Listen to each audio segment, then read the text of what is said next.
இல்ல இந்த ஒரு Dress தான் இருக்கு, அதான் குளிச்சுட்டு அதே Dress துவைச்சு போட்டுக்கிட்டேன். விடு கதிர், நான் வீட்ல தானே இருக்க போறேன், நீ தான் வெளியே போற. உனக்கு ஒரு Dress இருக்கிறத நினைச்சா எனக்கு ரொம்ப கஷ்டமா இருக்கு. எனக்கு ஒன்றும் பிரச்சனை இல்லை தானா. ஆனா நீ இப்படி ஈர துணியை போட்டுக்கிட்டு உடம்பு சரியில்லாம போச்சுன்னா என்ன பண்றது? அதெல்லாம் ஒண்ணும் ஆகாது, நான் பாத்துக்கிறேன். ஹலோ யங் கப்பிள், உள்ள வரலாமா? வாமாயா.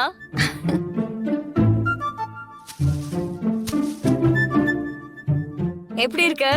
அத நான் தான் கேட்கணும். நீங்க ரெண்டு பேரும் எப்படி இருக்கீங்க? நாங்க நல்லா இருக்கோம்.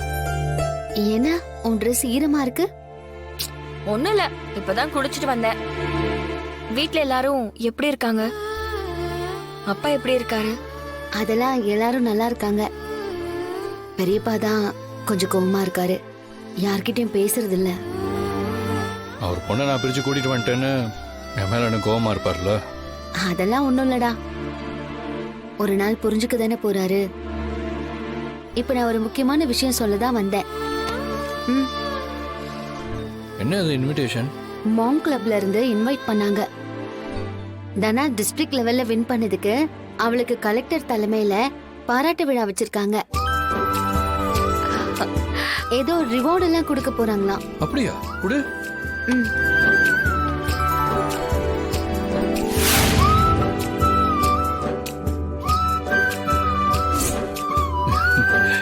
பாரு தானா,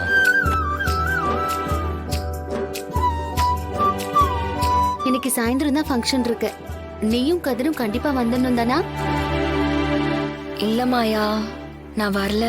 ஏ என்ன சொல்ற? இந்த ஃபங்க்ஷனே உனக்காக தான் நடக்குது. ஏன் தானே வேணான்னு சொல்ற? இது எவ்வளவு பெரிய விஷயம். இல்ல கதிர், அப்பா இல்லாம நான் எப்படி வர முடியும்? அவரு கூட இருந்தாதான் எனக்கு சந்தோஷமா இருக்கும். அவர்தான் நான் ஜெயிக்கணும்னு ரொம்ப ஆசைப்பட்டாரு. இது நீ ஜெயிச்சதுக்காக உனக்கு கிடைக்கிற அங்கீகாரம். இதுல நீ கலந்துகிட்டு பரிசு வாங்கினா அது நிறைய பேருக்கு தெரியும். அது பெரியப்பாவுக்கு பெருமை தானே. இப்ப என்ன, உனக்கு பெரியப்பா வரணும் அவ்வளவுதானே? கண்டிப்பா பெரியப்பா வருவாரு, நீ கவலையே படாத. அது எப்படி வருவாரு? நான் எப்படியாவது வர வைக்கிறேன், நீ வராம இருக்க கூடாது, சரியா? கதிர், நீ எப்படியாவது கூட்டிட்டு வந்துரு. நான் கூட்டிட்டு வந்துடுறேன், விடு. சரி, ஈவினிங் பார்க்கலாம். எனக்கு ஒர்க் இருக்கு, நான் வரேன். சரி.